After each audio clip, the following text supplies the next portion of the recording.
Assalamu alaikum, Azoufel bonjour à toutes et à tous. Bonjour Monsieur Mdor. Bonjour. Chère audience, je suis ravi de vous retrouver pour ce nouveau numéro des Zoom PGCCIAF, durant lequel nous allons essayer de répondre à une question: qu'est-ce qu'une situation de crise?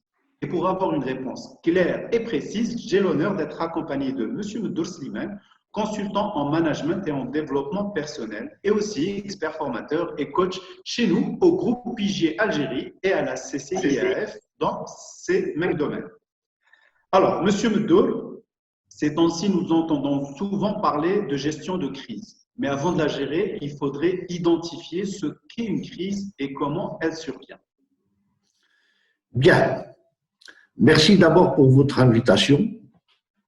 Et puis, effectivement, avec la situation actuelle que nous connaissons tous, le mot crise vient de manière permanente à notre esprit. Évidemment, quand on parle de crise, il faut savoir de quoi on parle. On ne peut pas gérer quelque chose tant on ne sait pas la teneur et le contenu. Alors, la crise, c'est une situation qui survient brusquement ou de manière progressive et qui peut impacter le fonctionnement d'une organisation, d'une entreprise, d'une société. Le cas de la pandémie aujourd'hui nous renseigne sur ces dysfonctionnements ou cette absence de fonctionnement dans les entreprises.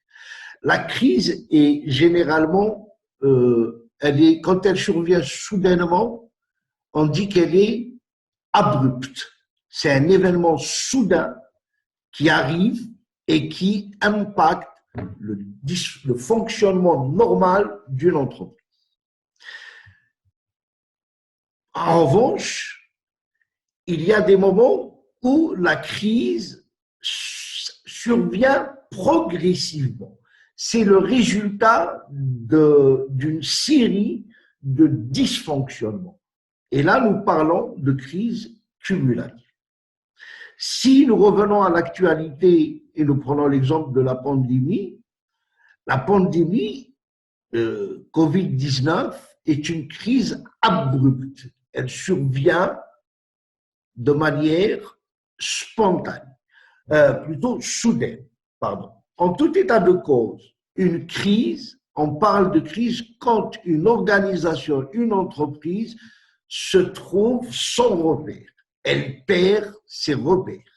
Elle est dans une situation où elle risque ou bien son image, son fonctionnement ou son existence. Voici ce que c'est qu'une crise. Dans tous les cas de figure, une crise est un moment de rupture. C'est une lapalissade que de dire, par exemple, il y a un avant Covid-19 et un après Covid-19. C'est comme si vous dites, après le mardi, il y a le mercredi. C'est une lapalissade. La crise est toujours génératrice de rupture. Le problème qui se pose pour les entreprises comme pour les organisations de manière générale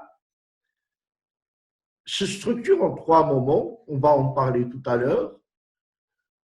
C'est comment je me prépare à des situations de crise parce qu'il n'y a pas d'organisation qui soit à l'abri de la crise. Donc, comment je me prépare, on appelle ça l'avant-crise. Comment je gère la crise durant et bien entendu, comment je gère l'après-crise. Ces trois moments sont fondamentaux dans la gestion de crise, mais il faut savoir de quelle crise il s'agit. Donc, j'avais dit qu'il y a, pour résumer, j'avais dit qu'il y a deux types de crises. Il y a les crises cumulatives. C'est le résultat d'un certain nombre de dysfonctionnements. Il y a les crises abruptes qui surviennent soudainement. On ne s'y attend pas. Par ailleurs, il y a deux origines de crise. Il y a les crises dont l'origine est interne. les grèves, les crises financières, les crises organisationnelles, les dysfonctionnements, etc. Il y a des crises dont la source est externe. Le cas de la pandémie, les entreprises sont victimes de la crise. Les entreprises aujourd'hui, par rapport à la pandémie Covid-19, elles sont victimes, elles ne sont pas les sources de la crise. Bien entendu, pourquoi ces distinctions? Est-ce que c'est une crise? Est-ce que c'est une crise cumulative ou une crise abrupte? Est-ce que c'est une crise interne ou une crise externe? La réponse à ces questionnements nous permet par la suite de mieux manager la crise. Si je prends un exemple qui est très simple, quand la crise est exogène à une organisation, le cas de la pandémie Covid-19, les stratégies de communication de crise à ce moment-là ne sont pas les mêmes. Parce que l'entreprise, l'organisation est victime. Donc, il faut faire attention à ne pas aller vers une logique de vouloir gérer une crise sans l'avoir clairement définie et sans avoir évalué de manière précise ses conséquences. Conséquences à la fois financières, économiques, et sociales, etc., sur le personnel, etc. Donc la crise, globalement, c'est un événement inattendu qui met en péril l'existence ou le bon fonctionnement d'une entreprise. Dans tous les cas de figure, la crise a une dimension fondamentale qui est une dimension émotionnelle. Et c'est pour ça qu'en situation de crise, la posture de leader, de leadership est fondamentale dans les entreprises. Sinon, cet aspect émotionnel serait complètement négligé et les conséquences en surviendront après. Voilà un petit peu globalement ce que c'est qu'une crise. D'accord. Donc, quand on parle de type de crise, est-ce que c'est ce que vous nous avez expliqué, abrupte ou cumulative, ou alors on parle de crise interne, externe? Oui. Par rapport aux différents types de crises, c'est ce que vous nous avez expliqué, c'est ça? Oui. Il y a des crises cumulatives, deux grandes catégories de crises. Il y a la crise dite cumulative. La crise dite cumulative, elle est la suite d'un certain nombre de dysfonctionnements ou bien de problèmes externes. On se met bien d'accord. La crise dite abrupte, c'est un événement qui survient soudainement. Soudainement, d'accord. Et on donc les conséquences sont différentes. Ils sont différents. Et la manière de réagir est complètement différente. D'accord. Généralement, si je me mets à une situation pour l'entreprise, le gros des crises que vit une entreprise sont souvent, dans la plupart des cas, des crises cumulatives, pas abruptes. Parce qu'il y a un manque de communication, problème de maîtrise des coûts, des risques, etc., qui fait qu'une entreprise, avec tout ça, ça s'accumule pour générer une crise. Donc, il y a deux catégories de crises. Maintenant, après, il faut savoir quelle est la source de la crise. Ça, c'est la deuxième caractérisation des crises. Est-ce que c'est des crises internes? C'est-à-dire, quand je dis interne, ça veut dire que la source est à l'intérieur de l'organisation. Bien sûr, quand je dis interne, il y a des crises économiques, techniques. Je prends l'exemple de défaut de produits pour une entreprise. Rappelez-vous les histoires de Coca-Cola, de Volkswagen, il y a des accidents d'installation, un incendie, il y a, il y a par exemple sur l'aspect social en interne, il y a l'aspect technique économique, donc produits financiers, incidents. Et il y a sur l'aspect social des grèves, des dysfonctionnements organisationnels. Alors là, c'est l'aspect social et humain de la crise. Donc la crise en interne, il faut savoir aussi la préciser.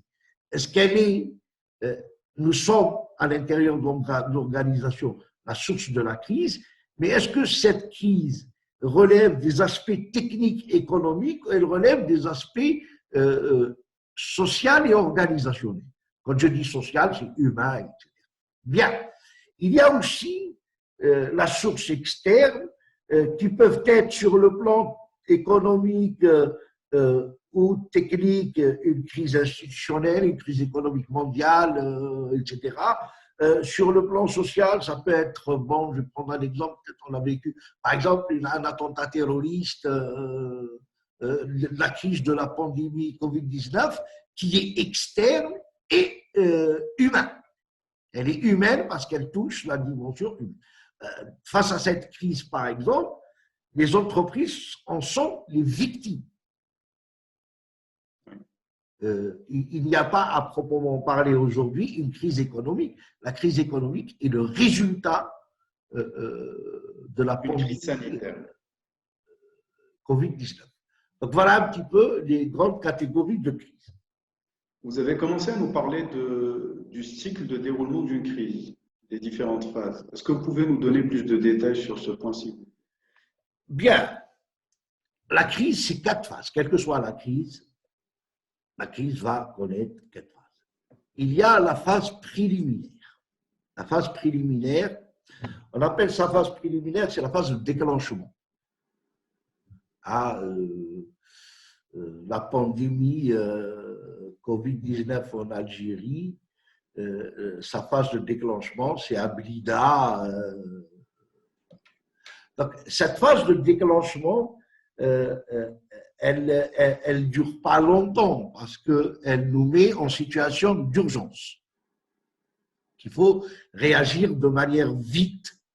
Bon, après, chacun apprécie la réaction qu'on en fait, mais il y a un moment où la crise se déclenche. On appelle ça la phase préliminaire. Par la suite, vous avez la deuxième phase, qui est la phase aiguë. C'est là où la crise prend toute son ampleur. C'est là où son intensité, son impact devient important.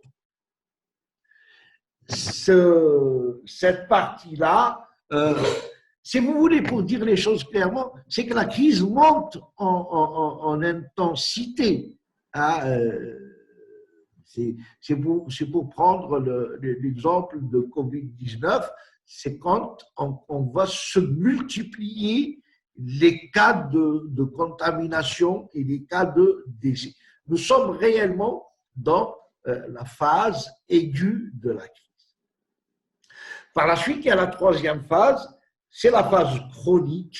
Nous nous installons, si je reste dans l'exemple de la pandémie Covid-19, nous nous installons dans un plateau et nous commençons à décliner. On commence à sortir de la crise. Ça, c'est très important. À ce moment-là, les entreprises, elles commencent à préparer leur stratégie après la crise. C'est très important de commencer à mettre en place les éléments. Et enfin, il y a la phase de la cicatrisation, c'est la fin de la crise. Quelle leçon on en tire, on en fait le bilan, et comment rebondir, etc. C'est la phase de cicatrisation. Plus globalement, c'est là où on tire les leçons, on fait le bilan, on tire les leçons par rapport à cette crise. Qu'est-ce qui a fonctionné, qu'est-ce qui n'a pas fonctionné, et comment on aurait dû faire, etc. Donc ça, c'est les 4 phases de la crise. Voilà globalement les 4 moments de la crise. Comme vous l'avez expliqué, une entreprise, quand elle est face à une crise, elle doit mettre un dispositif de gestion de crise. Et pour bien aborder le sujet, je vais vous donner rendez-vous la semaine prochaine. Je vous remercie beaucoup, Monsieur Moudol, pour déjà ces premières explications.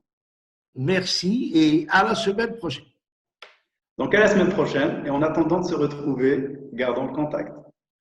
Inch'Allah, merci.